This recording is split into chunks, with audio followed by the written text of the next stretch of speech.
when I started to realize there were environments that I could run as fast as I can, like go as deeply into things, get as immersed in ideas and study and all this kind of stuff, that was when everything started to really change, So I think and I think, honestly, I will say this for a very positive aspect of the current technology. I mean, like the idea that I can have someone to bounce ideas off with when I get up for my morning walk at like 5 a.m., like all day, the potential for a single person with an exciting idea to do something big with it is greater than it's ever been in human history right now. You should be excited about that and lean in. Welcome to the Going Big podcast. I'm your host, Kevin Gentry, and this is the place where we celebrate bold moves and big ideas. Each week, I sit down with inspiring leaders, entrepreneurs, and change makers who are making a significant impact in their careers and in their communities. Whether you're looking to level up your leadership, pursue your passion, or just get inspired to take your next big leap, this is where those stories come to life. Now, if you're listening on iTunes, YouTube, or anywhere else you tune into podcasts, be sure to hit that subscribe button so you'll never miss an episode. Now, let's dive in to what it means to truly go big. Welcome, ladies and gentlemen. Our special guest today on Going Big is Greg Lukianoff, the president and CEO of FIRE, the Foundation for Individual Rights and Expression. Greg has spent 2 decades fighting for the rights of free speech, especially on college campuses. It's the most fundamental of America's constitutional rights. We know how important it is in a free society, and there's no better champion of this in the modern day than what Greg Lukianoff is doing. There's a lot to talk about that with respect to the current day. Greg also is the co-author with Jonathan Haidt, the social psychologist, of the New York Times bestseller, The Coddling of the American Mind, which predicted a lot of the absolute chaos that we've seen on American university campuses in recent years with respect to free speech. Through his efforts at FIRE, they've documented that over 84% of university campuses either restrict or have plans to restrict free speech and free expression in some way. And we know that a free society cannot survive without the right to challenge each other in a respectful and fair manner that we've so enjoyed since the founding of this country. It's one of the things that makes America so special. So, Greg, it's a great pleasure to have you on the Going Big podcast today. And I'm just going to ask you, going right out of the blocks, for you, in terms of going big, why is free speech so important to you? First of all, thanks for having me, Kevin. It's good to see you as well. I mean, free speech is kind of the whole ballgame, like the ability to think what you will and say what you think, is the very essence of freedom. So I think of it as a natural right. I think of it as a human right. Sometimes people forget that human rights are natural rights. People tend to poo-poo natural rights arguments these days and then forget somehow that that's the same thing as human rights. But also, I make the point a lot, is that I think there are perfectly pragmatic reasons for believing in free speech as well, in addition to the moral ones. And I make the point that basically progress is impossible without people's ability to dissent. Dissent is one of the key elements of actually understanding the world as it is, to scientific advancement, to artistic advancement, to personal advancement. And that's a little bit more of the standard kind of marketplace of ideas argument, which is an expansive rationale. But I go even further. I basically believe I'm an old school humanist in this respect. I believe that human beings are, to our knowledge, one of the most, if not the most interesting thing in the universe. I say that unapologetically.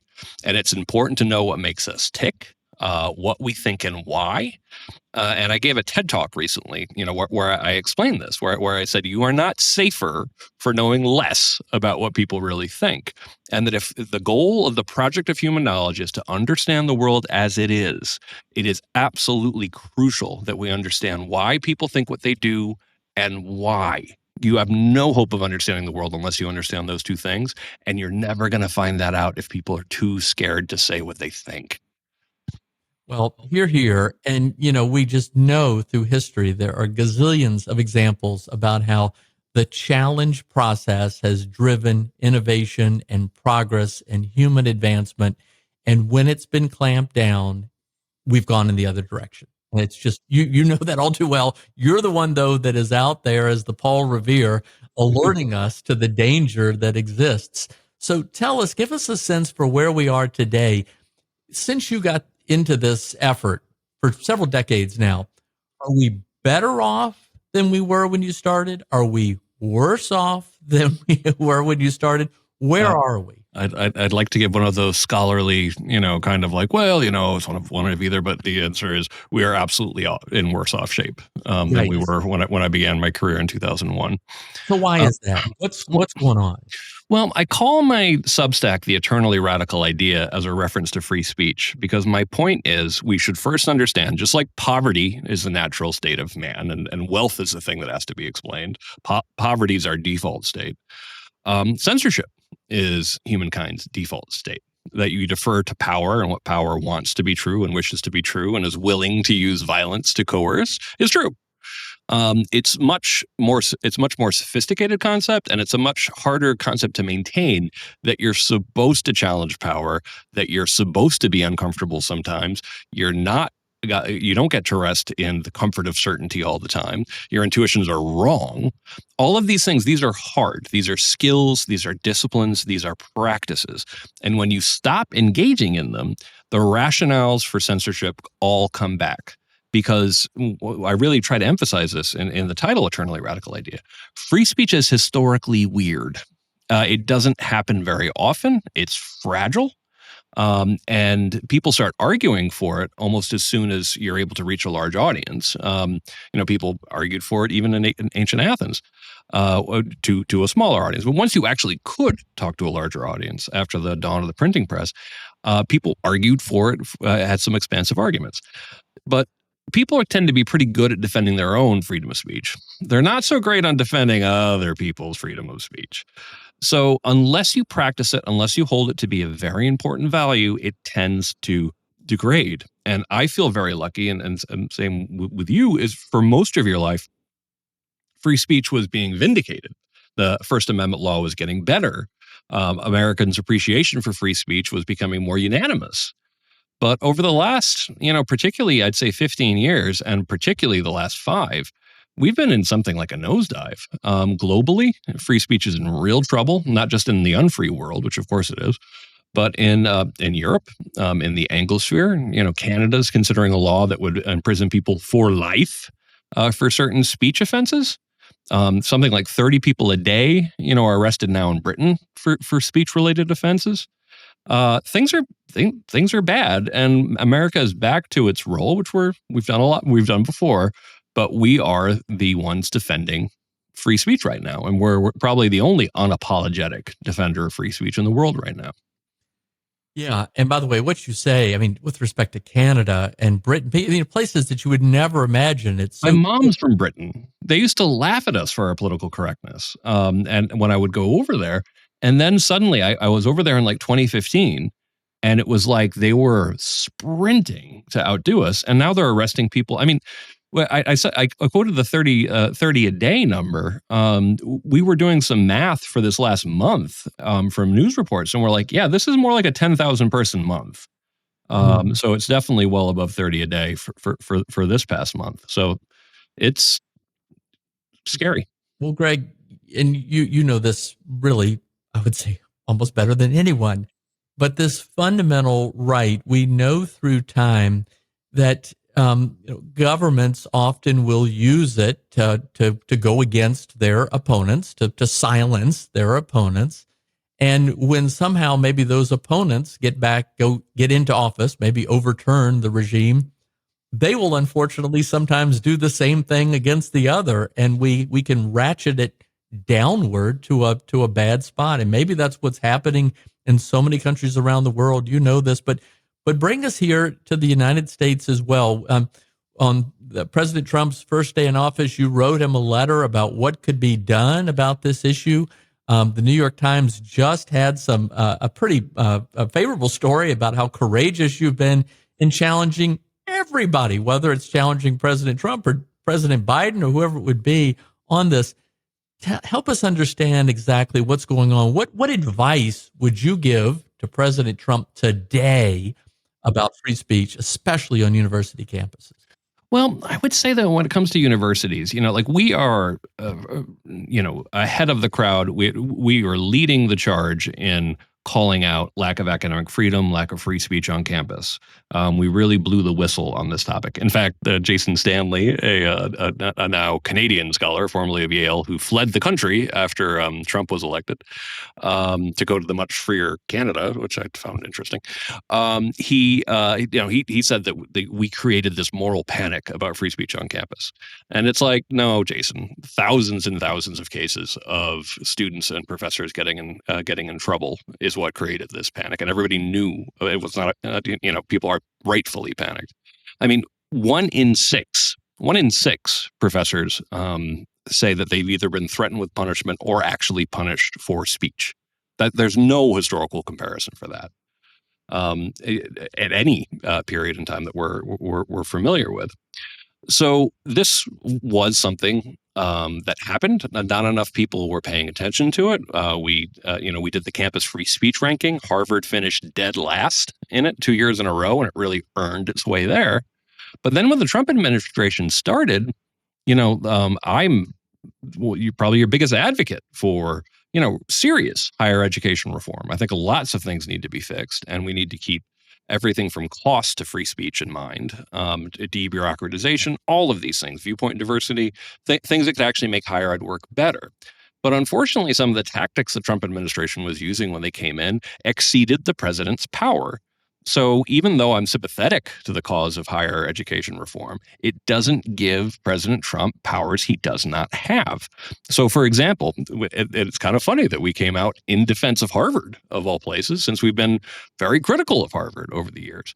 But the Trump administration sent a letter to Harvard saying that, we believe you had violated Title VI in not intervening to prevent anti-Semitic behavior by your students and sometimes your staff.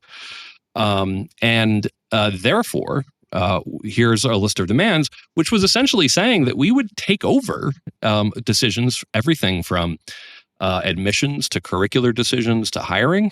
And it's like, no, that's like saying that you're nationalizing Harvard, essentially. You do not have the power to do that. Harvard actually has. Do I think it's possible Harvard could have been found responsible for allowing anti-Semitic behavior? Yeah, actually, I do. But they have to follow the process just the same. So we came out, in defense of Harvard, saying that this is not okay.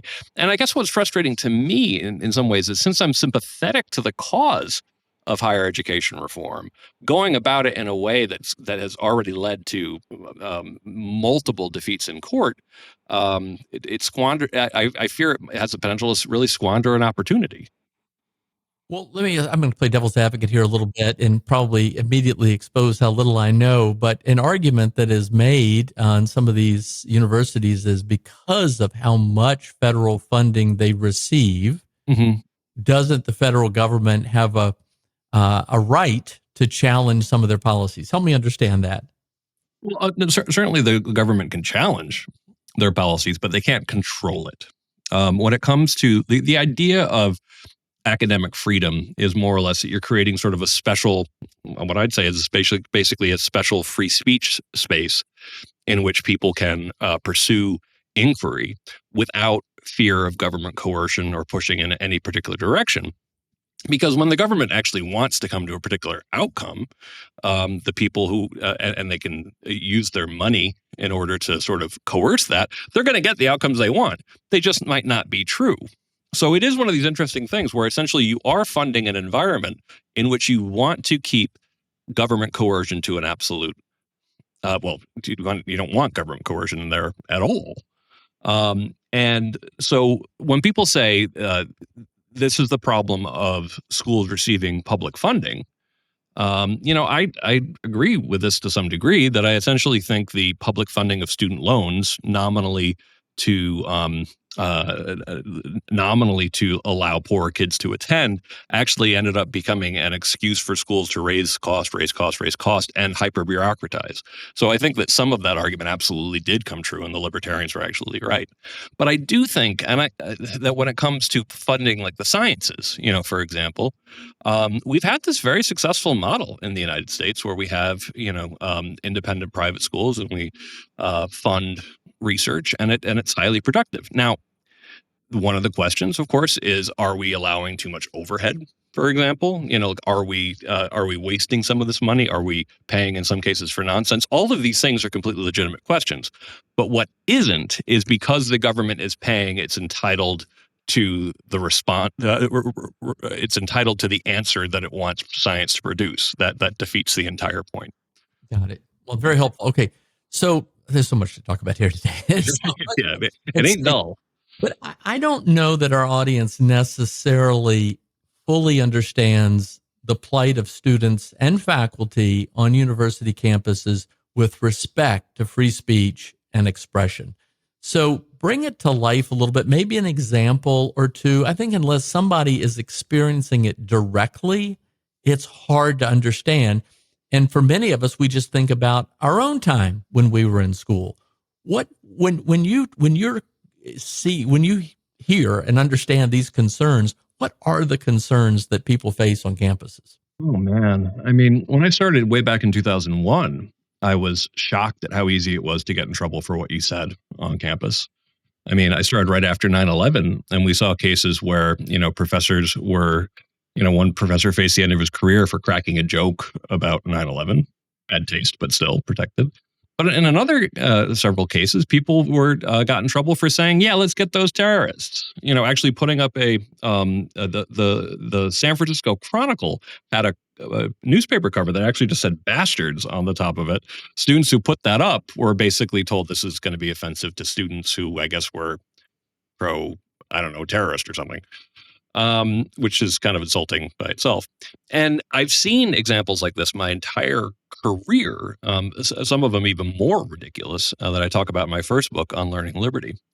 But in recent years, one of the things that was really scary on campuses, and I don't blame Jewish students for being angry, and in some cases, wanting students expelled for what was really truly an anti-Semitic harassment in many cases. Pro-Palestinian students, for example, were almost entirely responsible for the largest uptick in campus shoutdowns. That means, there's very little viewpoint diversity on campus. So sometimes, like a conservative group, for example, or a libertarian group, will have, a dissenting voice, come to campus to sort of, because they have to import it in sometimes. And the pro-Palestinian students would show up and shout down the talk. This happens certainly with, pro-Israel speakers a lot, but even sometimes just, for example, a Jewish professor who wanted to give a lecture on black holes. So it's been a rough situation for free speech. Meanwhile, we've seen pro-Palestinian students and professors also get in trouble for speech that was clearly protected. Now, if you get in trouble for the shout downs, by all means, punish them, because that's mob censorship. That's not okay. That's not protected by free speech. But if you get in trouble, like Rusmea Ozturk did, for writing an op-ed saying that she believed that that the Tufts should divest from Israel, you can disagree with it. I disagree with it, but who cares? I mean, you have the right to make that argument. So I would say the last 10 years, but particularly the last 5 years, certainly 2020 up, has been just campus has just been kind of a madhouse for free speech, and it's taking blows from all directions. All right. Well, let me ask you some related questions to that. So first of all, it's my understanding that at the heart of a lot of this, and certainly with what I understand to be in Canada and Britain and others, is this sense somehow that forces believe that free speech is insensitive or hurtful to people, and therefore those people have to be protected from hearing it. So therefore, certain words, phrases, terms, usages are banned because they might hurt somebody's feelings, or whatever it may be. Yeah. Is that a big part of it? It's a huge part of it. And this is one of the things that I always have to explain. is that there isn't a movement in censorship history where the people who wanted to do the censorship didn't believe they were saving the world or being kind or saving the country or enforcing morality. They always, like most people, they always think they're doing something very good and very important. But hate speech theory is one that I actually do see as, at least in its origins, to be quite cynical. Hate speech theory really goes back to 1 year after the dawn of the free speech movement in Berkeley in 1964. 1 year later, Herbert Marcuse writes something called repressive tolerance, making a not at all sophisticated argument for free speech for the left, because they believe in equality, but not for anybody else because they are regressives, they're conservatives, and that society should be organized to silence those people. Well, if I could, so the next component, and you keep going with this, but the next component is, okay, I disagree with what you're going to say, so therefore I need to figure out a way to keep you from saying it, because I'm afraid you might win the argument, so I'm going to stop you from doing it, and then we'll talk about the shout downs because I want people to understand that as well. But is that another big prevalent aspect of it? Well, Herbert Marcuse was arguing basically just because conservatives are bad people, Right? and it is true. Maybe they'd win. Maybe they'd actually persuade people that the left was wrong about any number of things, and that couldn't happen because obviously the left being right is important to him. But that got turned into hate speech theory, and hate speech theory is essentially the idea that you shouldn't say things that could be found to be stigmatizing or victimizing, in the words of the Stanford Speech Code, or hurtful or offensive on the basis of sex, race, gender, etc. And this sounds nice to a lot of people, certainly not to First Amendment people like me, because we know how this is going to go. But of course, it turns into an all-purpose tool to shut down people you disagree with. And I used to do long lists of people who were punished for racial or sexual harassment in higher ed just for having opinions that certain people didn't like, and it was very clearly used in that way. So the hate speech, it sounds like, oh, we're saving the world from bad people, and I always make 2 points. One, there's a value in knowing what people really think, full stop. If someone's a bigot, it's important to know that. But you can't just let power accusing someone of being a bigot have the power to shut anyone down, because guess what? Next thing you know, they're calling everybody a bigot and shutting everyone down. And I feel like in 2020 and 2021, and Thomas Chatterton Williams just wrote a book about this, suddenly everyone was being accused of being a Nazi, and everyone was scared to say what they actually thought. All right, shout downs or Yes. anything like that. Well, you take it further, intimidation or even intimidation of physical violence. We've seen incidents where speakers, and there's certainly the famous Charles Murray talk at I think it was Middlebury, but other examples where, and as you say, with some of these Palestinian student protests against Jewish students or Jewish organizations or Jewish faculty, that they are trying to prevent the other person from expressing their opinion, perhaps under the guise of their own free expression, but they're going to do it through intimidation and shouting. Tell us a little bit about that. Yeah, I actually opened up my recent TED Talk talking about the shout down at Berkeley in I think it was February of 2023, 2024. And this was a case where there was an IDF spokesperson, not a spokesperson, but someone who served in the IDF, going to speak at Berkeley. And the pro-Palestinian students, literally sent out a text like, shut it down, to be really clear what they meant to do. About 200 students rushed the event. They smashed a window, they smashed open a door, and they chased the speakers, the speaker and the students off. And I had to explain so many times before that, but particularly now, it's like, one, you do not have the right to decide for everyone else what they're allowed to hear. That is mob censorship. That is you deciding that because I don't like it, you can't hear it. That's authoritarianism, but like enforced through brute force. And in this case, they used violence to scare this person away. So I think we somewhat surprise people who are a little hazy on the concept of what this means by writing something in the Free Press saying, yeah, the students involved in the violence need to be expelled. Because and I try to, it's amazing. I even have to explain this. Mob censorship like that is not extreme speech. It is the antithesis of speech. That those are people who are hostile to disagreement. They have no place at a university, and universities have tolerated a lot of this behavior, partially because administrators in charge of disciplining them oftentimes are sympathetic to the students who engage in this kind of behavior. Well, ladies and gentlemen, I hope you now appreciate why I wanted to have Greg Lukianoff on the Going Big podcast, because he has been going big for something that is so fundamental to America and everything that we stand for, and that is the right of free speech and free expression. We're going to continue to dig into this, but if you want to learn more, just check out Greg Lukianoff or thefire.org. So much good stuff, so many good resources. I want to talk about those resources. So let's dig a little bit more into FIRE. This is an organization that you've been a part of for a long time. What is the problem at its core that you're trying to address, to eliminate, to get to the root causes of that? If you were able to get rid of this problem, FIRE wouldn't even need to be around. Yeah, I know, and we'd love to do this. I give this talk to my staff a lot, saying, "Hey, man, you're all interesting, smart people. You all find something else to do if we, put ourselves out of business, which is the goal." But unfortunately, I don't think we're going anywhere for a while, because our goal isn't just to defend freedom of speech. It is to fight for an America, and preferably even a world, that understands and values free speech as a tool for innovation, progress, peace, something where people actually don't just, grudgingly accept it, but actually value it as being fundamental to everything from human rights to progress. Well, thank you. All right. So 84% college and university campuses practicing not good stuff. Why is it so high? How did it get this bad? Well, believe it or not, when it comes to those codes, that's better than it was.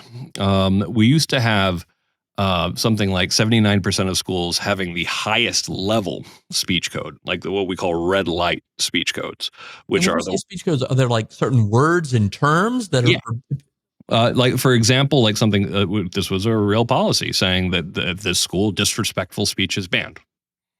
And it's like disrespectful speech. Yeah, exactly. It's too vague. It's too broad. It means whatever you want to ban can be banned. Greg, you're going on far too long. Oh, I'm sorry. I was disrespectful. I'm going to get expelled from this. I just started. Fortunately, so far, podcasts are not regulated. So far. So, yeah. So we actually have fewer red light speech codes than we used to have. But still, about 85% of them have some kind of speech code of some kind. I would say that the best way to sort of evaluate the environment on particular schools for free speech is our campus free speech ranking, which is a labor of love for a lot of us at FIRE. It's something that I really wanted to do forever, was have a super rigorous way to really be able to say with a lot of data, not just our opinion, that one school is better than another for free speech. And it probably won't come to the surprise of very many people that the Ivy League does terribly. Last year, Harvard was dead last, as I mentioned, but also Columbia was second to last. No shock there. Barnard was in the bottom 5. So was New York University, for example.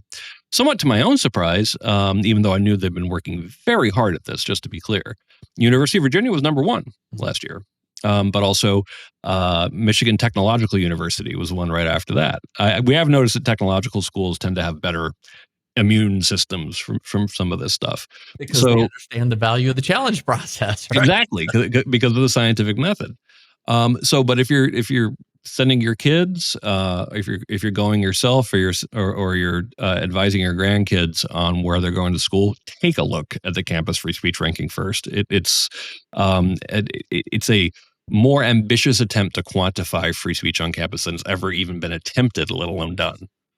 Where can one find the ranking? At thefire.org.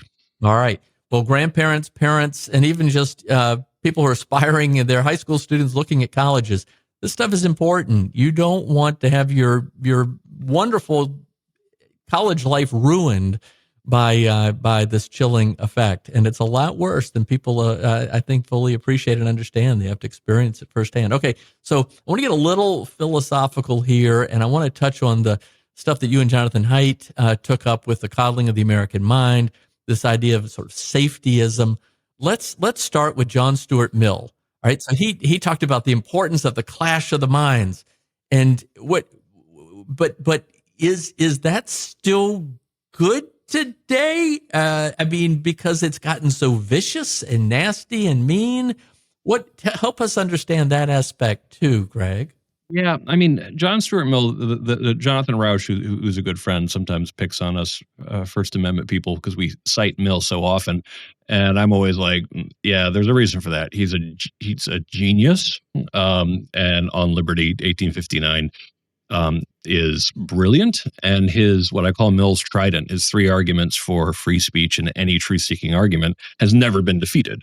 Which is essentially there is literally only three possibilities in a truth-seeking argument: either you are wrong, in which case you need freedom of speech to find that out; you're partially right or partially wrong, and you're only going to find that out through discussion, and then you'll get closer to the truth in that process. Or here's the thing, though: even if you're 100% right, which is kind of unlikely, but like let's say you are, then you benefit from freedom of speech because if you aren't forced to challenge what you believe, you don't understand why you believe it. In his words, you hold it just like it's a prejudice. You just know you're supposed to believe it. You have no clue why. And if you go to campus and talk to some of these students today, who you can ask them like what their political beliefs are, but then challenge them as to why they believe them. I've seen this, like, and I actually know the arguments for why they should believe them in a lot of cases, but I'm flabbergasted in some cases watching students unable to defend what they say they believe because they've never been challenged in it in the first place. All right, safetyism. Yeah. What is safetyism, and why does it make us less safe? So I always give credit to Pamela Pretsky because she was our chief researcher during the time we're doing coddling, and she coined the term. But safetyism is the idea of raising both physical and psychological safety to being almost of sacred value. That essentially anything that you could argue will make someone even incrementally safer physically, or for that matter, really more comfortable psychologically, that's of infinite value, essentially. So safetyism is how you start having,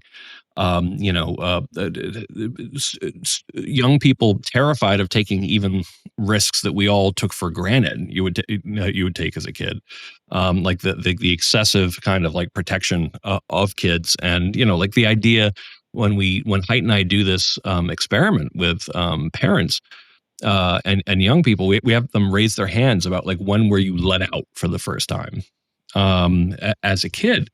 And for people, I'm 50, people my age, it's all 5, 6, 7, 5 or 6 mostly. I could go down to the corner store, long walk from where I lived, by the time I was 6, did it all the time. And when we would ask younger people, it would be like 12, 13. And it's like, no, that's teaching people to be terrified of the world. And we also stress in the book, by the way, no, it was more dangerous in the 1980s than it is today. Much more, like by almost any measure, it was more dangerous back then when we were being let out.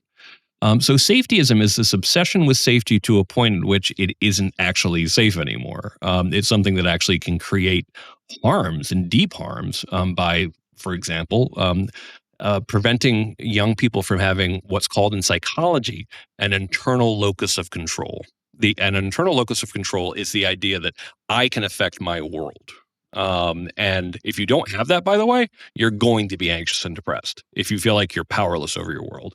And I think one of the reasons why we both predicted and saw this massive decrease in the mental health of young people is partially because they have really been taught and they've really lived lives in which they don't feel like they have any control over their own world because they've been, as I originally wanted to call coddling in the American mind, by the way, because they've been disempowered by the adults. Mm. A funny little story. My dad told me that when he turned 15, it was during World War II, and school buses were privately owned. There was a shortage of drivers because many people were fighting overseas, World War II. So when he turned 15, the owner of the private bus company picked him up in the morning, with the school bus, and because 15 you could drive, and took the kids to school, and then handed my father the keys and said, "You take them home." Ah, Now, if that story were reported today, it would probably be a headline story of an outrageous, irresponsible behavior. yeah. But I mean, this stuff was very commonplace. There's some happy medium in there somewhere. Maybe that was okay. Well, let's shift gears and talk about artificial intelligence. Oh, yeah, yeah. All right, it's a complicated world. We don't want to be fearful of the future. We want to be optimistic. We want to run into the future with our arms wide open because so much good happens. But you've also written about the sort of weaponization of AI by government, and how does all of this affect free speech? Oh man. So I've talked about this to staff. I gave a talk about like why the boss is so like concerned about AI, and I just tried to put it in really grave terms. Yes, we're always going to be taking on whatever administration is in power. Power is the enemy of free speech, and like that's what you need to keep a check on. But if we get freedom and AI wrong, that's the whole ball game, because it has the potential to really be treated as Brendan McCord at Cosmos likes to put it, the autocomplete for life. That essentially it could get treated as the biggest of big brothers, essentially like the one source of truth, and the reason for which you can then engage in as much censorship as you want. And this is terrifying on multiple levels, not the least of which is I think a lot of it is built on sand, because I'm very critical of how everything from bias to lack of viewpoint diversity to lack of free speech and lack of dissent has harmed sort of like the corpus of human knowledge as generated by academia. And AI has been trained on that. And so I make the point that I don't want the same people who screwed up knowledge creation in higher ed to be the people who decide what objective truth is for the rest of the human race for the rest of time, for the operating system for the planet as AI is turning out to be. So that's why we decided to work with Cosmos Institute to put together an amount of money and amount of compute to try to encourage programmers to think about ways to make AI that respects freedom of speech. That is, I would describe it as like intellectually or epistemically humble AI, things that actually promote thought, and things that are actually maximized for truth seeking. All right. Well, as you may know, I had Brendan McCord from the Yeah. Cosmos Institute on the Going Big podcast a few episodes ago. He certainly has gone big. Really appreciate what he's doing. I want to Right. understand a little bit more about this partnership that you'll have developed, FIRE and the Cosmos Institute. But let's dig in a little bit more. What is this? What is viewpoint neutrality in artificial intelligence, and who? I know that's what you're sort of speaking to. And you're saying who decides what is neutral? Who decides what is truth? Help us understand a little bit more about the challenge, the danger, the threat, and maybe what you see as possible ways to address it. Yeah. I mean, one of the least intuitive things about the nature of reality is the fact that understanding the world simply as it is right before your own eyes, is a difficult, arduous, never-ending process. And your brain doesn't want you to believe that. It's like, my intuition's right. I'm understanding everything right. This is all pretty simple, really. And then it actually turns out the Enlightenment was the discovery of that all being BS, about being like, we test it and actually turns out all of our intuitions, all of our folk wisdom, all of our guesses were wrong. So truth is a very hard thing to know, and you generally only get at it by slashing away at falsity, not by getting directly at truth. You end up with a cloud around what might be true more than you actually end up exactly precisely there for all time. And what worries me is that these institutions that I think have so many problems and don't have enough sort of like structural testing and retesting of what is and isn't true are producing what we think of as knowledge that doesn't really hold up. So there's the ideological part of it, that essentially there's research that's never done in the first place because nobody wants to do it, because they don't want to ask controversial questions that could get you in trouble in a left-dominated space. But then there's also things that I think are sometimes related, but sometimes not, like the replication crisis, where essentially it's more or less like, I don't want to be the dude who questions this great, titan in the field and points out that his or her research was wrong. So there's even like careerism involved in it. There's all of these disincentives for the very difficult and never-ending process of truth. And so one concept I keep on coming back to is increasing the friction for knowledge creation. And I think that one of the great models for this, and this won't be a surprise to hear from a constitutional lawyer, is James Madison. Where James Madison and also Montesquieu, of course, being like one of the big thinkers when it came to separation of powers, and James Madison being a freaking genius, said, in the Federalist Papers that ambition must be made to counteract ambition, where essentially you need to have these different entities where there are different incentives, but the end result is people will have their biases, but they don't matter as much because they're competing against each other with smarter systems. And I think that there's lots of ways that AI could really help us address these problems. I believe, for one, that public, like all publicly funded research should be publicly available. I think that also think that the humanities papers should be available to the public as well. And I think we should be turning AI on that to try to figure out, for one, is it riddled with plagiarism? Is there lots of p-hacking? Is there tons of falsified data? All this kind of stuff. Not just to be mean, not just to point out that there's a lot of academic misconduct, which unfortunately I'm sure there probably is quite a bit. But really, because that's how you get to truth, is by knowing what's not true. So I think that AI positively could be a revolution for truth seeking, an absolute revolution. It could help us discard so much nonsense that we sometimes still think is true. But it really also could be used to pretend that the existing sort of what we think is currently true in 2025 is true forever, no matter how thin that knowledge was in the first place. Well, we complain a lot about how legislation is made and, politicians vote on legislation without reading it. But you could take the big, beautiful bill and throw it into AI and say, summarize this for me, that's revolutionary, right? That somehow is exposing this knowledge to us that we can attack and pierce and just really try to understand. There's so much. Okay. Well, but I want to say something on that too. This is of course horrifying to some of the postmodernist scholars who relied on their prose being so awful and convoluted that nobody could understand how banal what they're actually saying is. And once you can just put this, put this through Chat GPT, and it comes back, really, this is saying that people act differently in different circumstances. Exactly. Or maybe it just says, this person's really a blowhard. Yeah, that's it. All right, tell us a little bit more about why you're partnering with the Cosmos Institute and what you all are hoping to achieve with respect to this. When I first heard about it, I'm like, fire, Cosmos. Oh yeah, okay, that's pretty interesting. Why? What are you doing? Freedom of speech, and epistemology, freedom of speech and knowledge creation, they're one and the same thing. They're not just cousins. There's a reason why a lot of the early history of freedom of speech is the early history of science. Like Galileo and Giordano Bruno and like all of these early pre-Enlightenment kind of scandals where someone tried to enforce an orthodoxy. So freedom of speech, one of the primary justifications for it is truth. But I also make the argument that freedom of speech also reveals truth unto itself in that it lets you know what people actually think. And certainly when we're doing academic freedom and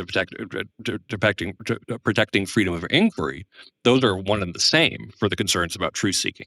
So I'm concerned about potential tyrannical uses of AI. I'm also concerned about intellectually lazy uses of AI, that essentially it can become this, as we mentioned, autocomplete for life problem. And running into someone like Brendan, who's thinking exactly the same thing. And this is something that we are concerned at FIRE, that if we get this wrong, we're in deep trouble. We started collaborating. One area in which these absolutely overlap is, this is not very well known outside of a handful of people, and most of them are at FIRE, are algorithmic discrimination laws.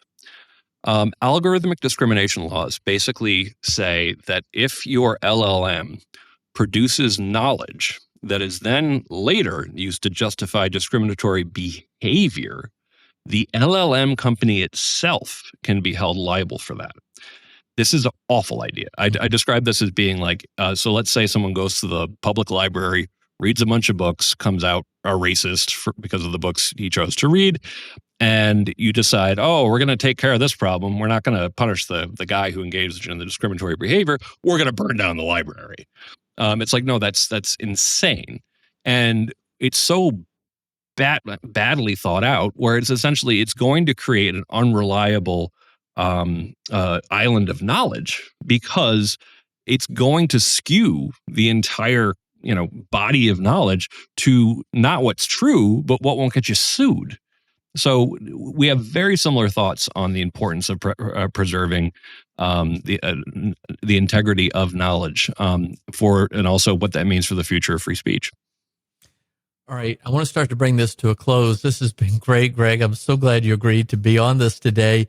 So you've done a lot to scare us. You've got a lot to get us very concerned. Some of our listeners are saying, I didn't even know these problems existed. Are you optimistic about the future, or given what you said at the outset about the sort of things, how they've gotten worse over the past 20 years, are you pessimistic? I am optimistic for free speech for one reason: it works really well. A company, a nation, a body that has dissent, that has disagreement, that that can actually talk openly about its problems, has huge advantages over systems, companies, groups that don't. So that's one of the reasons why you should never bet entirely against freedom of speech.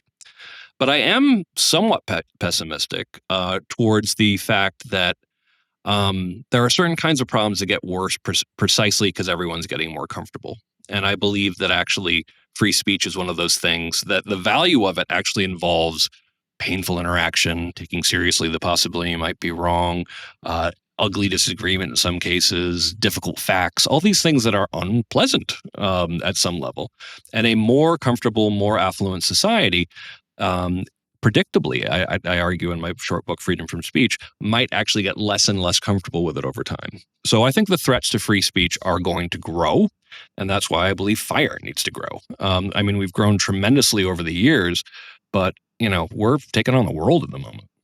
You are. Again, it's a reason I have you on Going Big. Do you think that's why Europe in particular has slipped with respect to this, the relative prosperity, or is that other bigger issues about how they don't see the world with the same kind of principle basis that we do in the United States? Yes, I think it's all of the above. I do think it's a comfortable, affluent place. I think you'll see better defense of free speech in Eastern Europe, which is less comfortable and also has the totalitarian past, much more recently. I think, I think they have some lack of viewpoint diversity, and I also think that the structure of the European Union is not particularly democratic. So I think there are all sorts of reasons why the EU is in trouble, and like a raging alcoholic, unwilling to admit it has a problem yet. Well, tied to that, okay, we're celebrating America's 250th, and you mentioned James Madison, and it really is truly extraordinary. The founders of this country were able to come to what they came to at that time. Do you think the circumstances were such, just as you're describing, that kind of focused the attention to kind of come up with these rights in this way relative to where we are today? Or why was that so special back then? Well, I mean, America at the time was special from a lot of other places in the sense that it was this really highly educated, highly literate society. That Britain thought it could now start pushing around, and nothing would happen, and they kind of bet wrong on that. So I think we did have an unusually high concentration of intellect, but we were really incredibly lucky though to have genuine bona fide geniuses like Ben Franklin, James Madison, and Alexander Hamilton all there at the same time. So I do feel like we were very lucky, but we were also lucky at the historical moment this happened, because they were inheriting the Enlightenment. They were inheriting this discovery of our own ignorance. They were the heirs to Montesquieu, who I already mentioned, but also John Locke. They were, the heirs to the scientific revolution and how much that had changed things for the positive.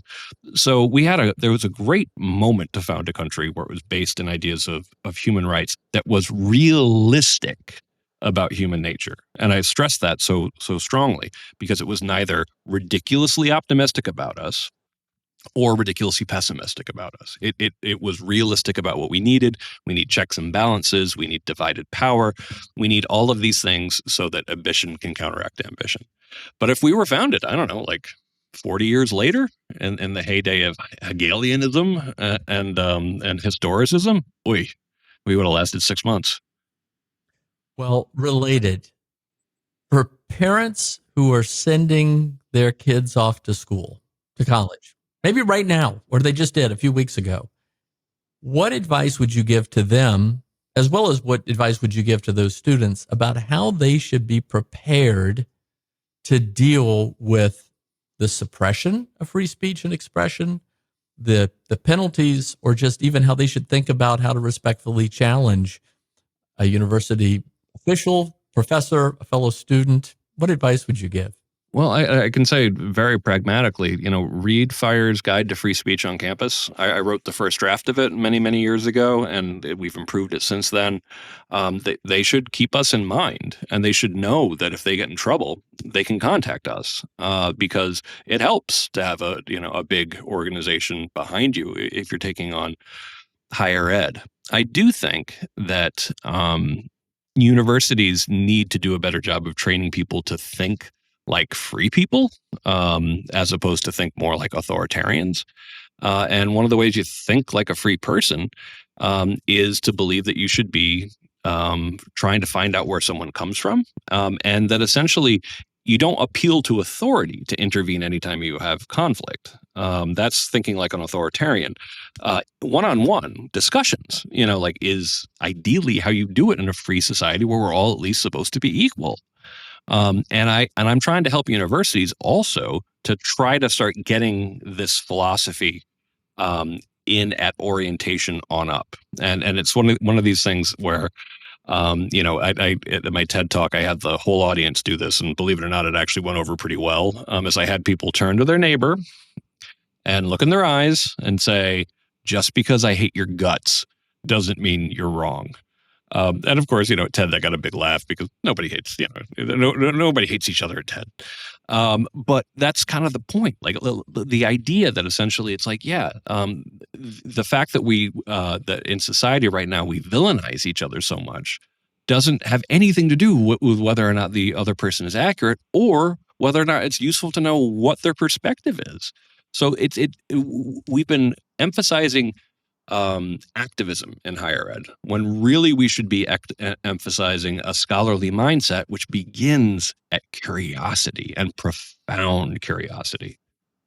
Well said. All right. The two closing questions for you, Greg Lukianoff, are more about you personally than about all this great thing that you've done through Fire and everything else. Thinking about a younger version of yourself. So you've been dedicated to this for a long time, but thinking about a much younger version of yourself, what would you tell that younger self to have done differently that might help us all understand how we might think about how to change the world in the way you have? You want my honest answer? Well, of course. This is not a safetyism course. If I could go back and give myself one piece of advice, it would be don't play football. You'll have a life of injuries from it. And that, wait, you were just saying that we need to mix it up. We need to confront the world. But I loved all this other stuff that wouldn't get me injured. I loved weightlifting. I loved, I loved all sorts of physical things. Just football wasn't worth it. I'm trying to put off a fifth shoulder surgery just to give you a sense of that. But for something that might be more useful for this discussion, I was working class and I didn't really want people to know that I went to the library on Sundays to read. I didn't want people to know that about me. I was almost embarrassed that I was nerdier than I let on. And I'm a little ashamed of that now, like essentially like those people who tell you that not reading, because I'd read for my own pleasure. I wouldn't read for class. And I'm ashamed of that as well. Like the probably the sentence that I regret the most, which is so common in that kind of environment, is, yeah, I did great given I didn't do any of the homework or do any of the reading. And I'm like, what kind of messed up thing is that? And it took me a while to genuinely let myself love learning as much as I actually do. So I wish I'd learned that lesson earlier. Wow. That it was okay. Nice. All right. Greg, again, ladies and gentlemen, you got to check out thefire.org. Check out Greg Lukianoff. You can follow him in multiple different ways. You've done very important work, and you really live into the spirit of the Going Big podcast. You've cast a big, bold vision. You're standing up for something that is so important to the survival of a free society. So based on all of that and what you've done, what advice would you give to anyone listening, anywhere in the world, about how we might think about going big for our principles, our values in a way that truly is long-sighted and will help people far into the future? Oh man. I mean, the only person you can judge yourself against is yourself. And what I mean by that is that so many times, um, I felt like I was in an environment where I was kind of holding myself back in a lot of ways, you know? And when I started to realize there were environments that I could run as fast as I can, like go as deeply into things, get as immersed in ideas and study and all this kind of stuff, that was when everything started to really change, so I think and I think honestly, I will say this for a very positive aspect of the current technology. I mean, like the idea that I can have someone to bounce ideas off with when I get up for my morning walk at like 5 a.m., like all day, the potential for a single person with an exciting idea to do something big with it is greater than it's ever been in human history right now. And you should be excited about that and lean in. Well, that's perhaps the most encouraging thing you've shared this whole entire conversation, Greg Lukianoff. But no, we really appreciate your dedication, your leadership, your courage, and just being willing to stand up and say the right thing. Free speech is not easy. It may be simple, but it's not easy. Exactly. Thanks for being with us today. I really appreciate it. Keep doing your great stuff, and let's have you back on in another 20 years to assess our progress. Hopefully sooner than that, but thanks, Kevin. Thanks for tuning in to the Going Big podcast. I hope today's conversation left you feeling energized and ready to tackle your biggest goals. Don't forget to subscribe and leave us a review on iTunes, YouTube, or wherever you listen to podcasts. It really helps spread the word, and it gets these inspiring stories out to more people. You can also find more content, resources, and updates at our website, goingbigpodcast.com. Remember, the only limits are the ones you don't challenge, the limits that you impose on yourself. Keep pushing, keep growing, and above all, keep going big. See you next time on the Going Big podcast.